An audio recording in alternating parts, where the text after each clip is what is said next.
Эта книга, которую вы смотрите здесь, практически имеет то же самое содержание нынешнего разговора. Почему я писал эту книгу? Потому что я очень обеспокоен теми, которые я затрагиваю, связаны с существованием человечества. Может ли она продолжать жить? В этих условиях человечество в опасности.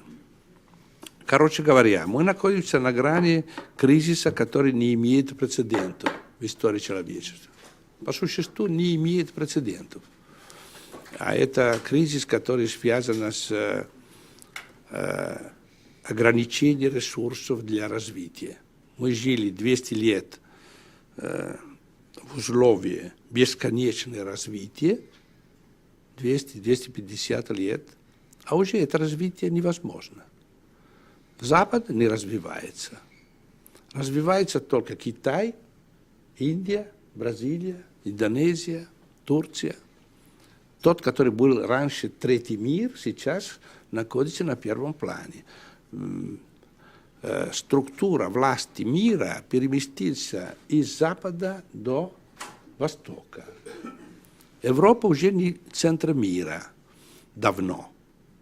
А Америка тоже не центр мира недавно. Проблема в том, что и Европа, и Америка продолжают думать, как будто они находятся в центре мира. И продолжают думать, что уровень жизни, который у них имеется, будет продолжаться бесконечно. Это совершенно большая, гигантская иллюзия. Уже этого не будет. Но, как вы понимаете, если Запад и Соединенные Штаты Америки продолжают думать таким образом, война будет неизбежна. Через 5 лет, не больше, через 5 лет нынешний Китай будет 1,5 раза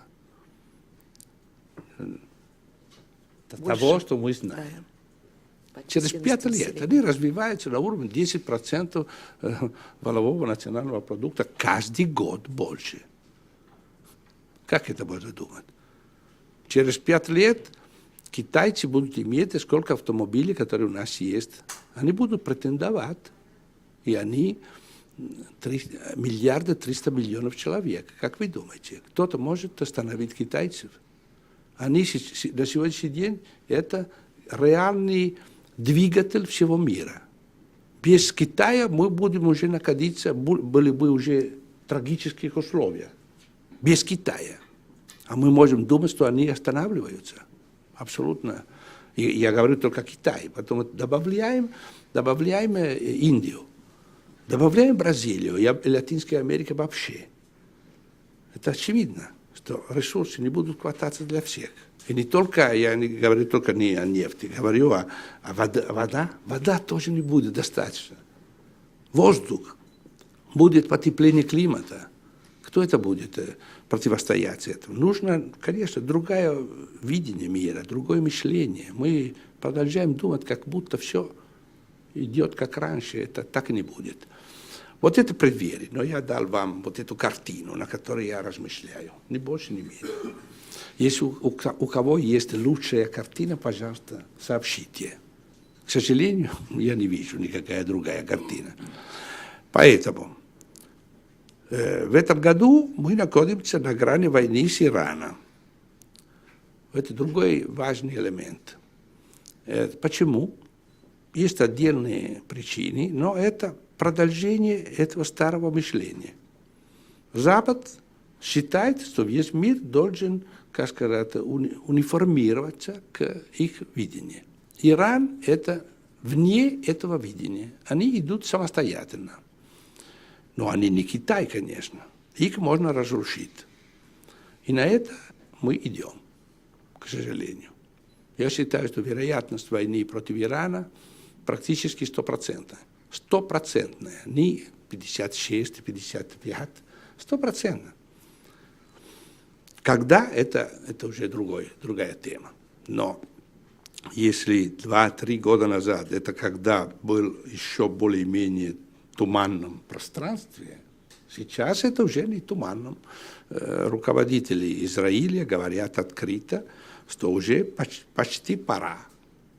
Почему? Потому что они считают, что уже Иран находится в очень большой близости к ядерному оружию. Я считаю, что это неправда, это преувеличение, конечно, на это они играют, но так и думают, и так и заявляют.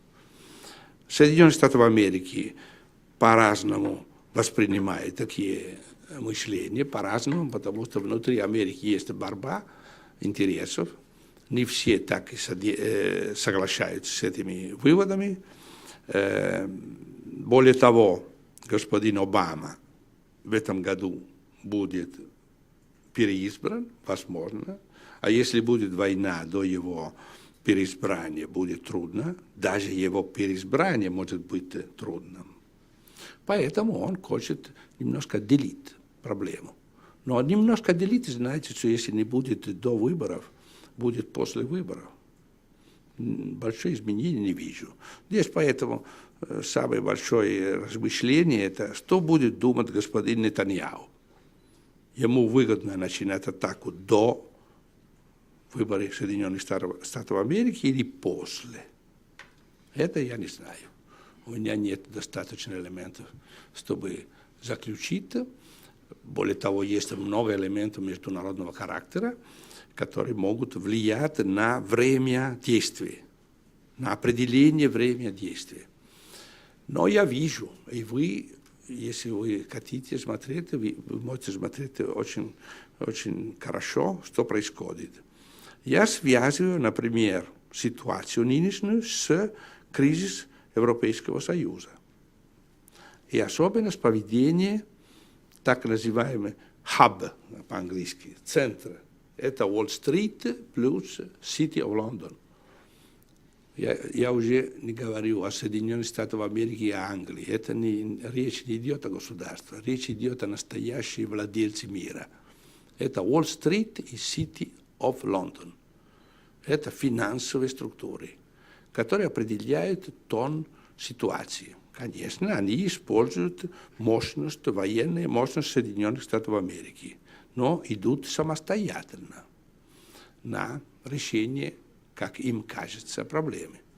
А как я читаю недавно, что Standard & Poor's, рейтинговское агентство, в один день уменьшает уровень рейтинга 9 европейских государств, включая не только южные государства, но это уже известно, Греция, Италия, Испания, Португалия, но здесь они одновременно 9 государств, включая Франция и Австрия, которые до сих пор никто об этом не думал.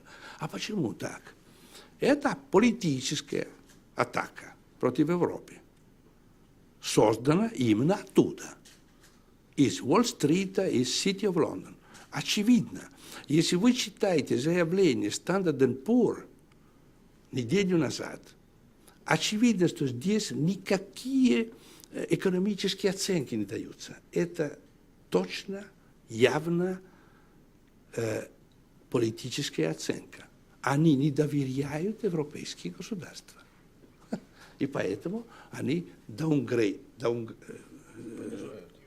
понижали уровень рейтинга.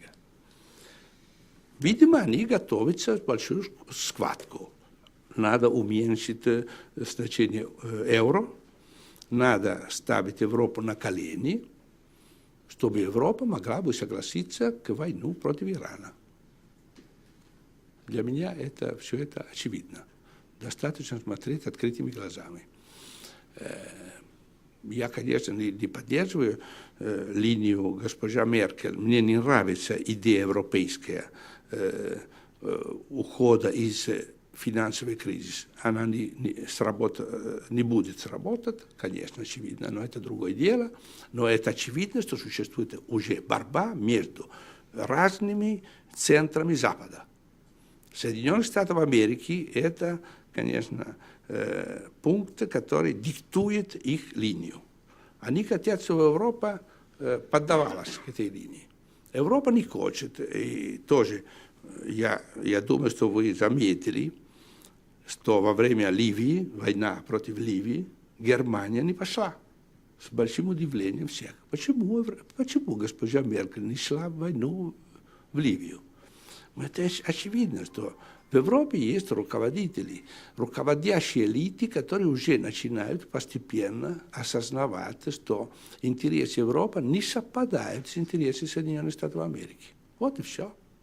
Поэтому нужно сломать это сопротивление с точки зрения Уолл-стрит и City of London и ставить Европу, повторяю, на колени. Вот моя картина. У меня вопрос по поводу того, хотела бы узнать ваше мнение, какая ситуация сложится на Южном Кавказе после того, как развяжется война с Ираном. Спасибо.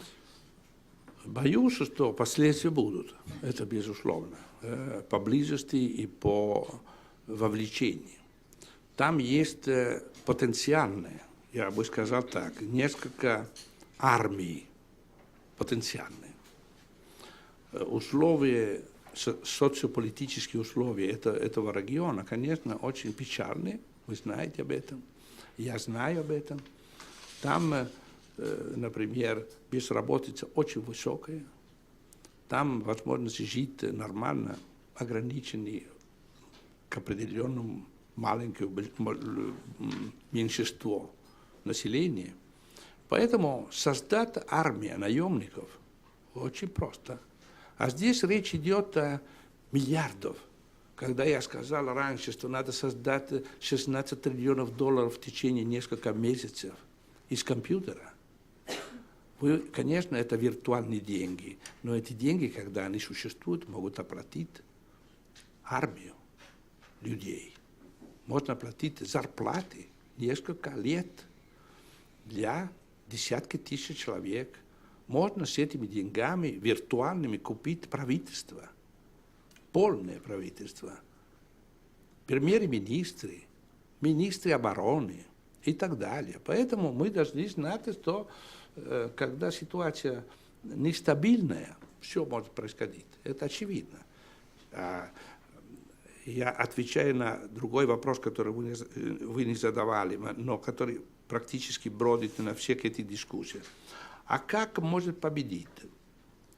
А кто хочет победить в таких условиях? Мой ответ такой. Есть люди, государства, интересы, которые не интересуют победить. Не победа они ищут. Они ищут беспорядок и хаос. Им выгоден хаос. Смотрите, война в Афганистане. Победили американцы? Не победили. Почему делали эту войну? А потом, почему сделали иракскую войну? Чтобы выиграть? Никто не думал, чтобы выиграть. Они не думали выиграть. Они строили войну, чтобы создать беспорядок. А тем более беспорядок существует, тем выгодно для них управлять ситуацией. Не война, чтобы победить, но война, чтобы создать хаос.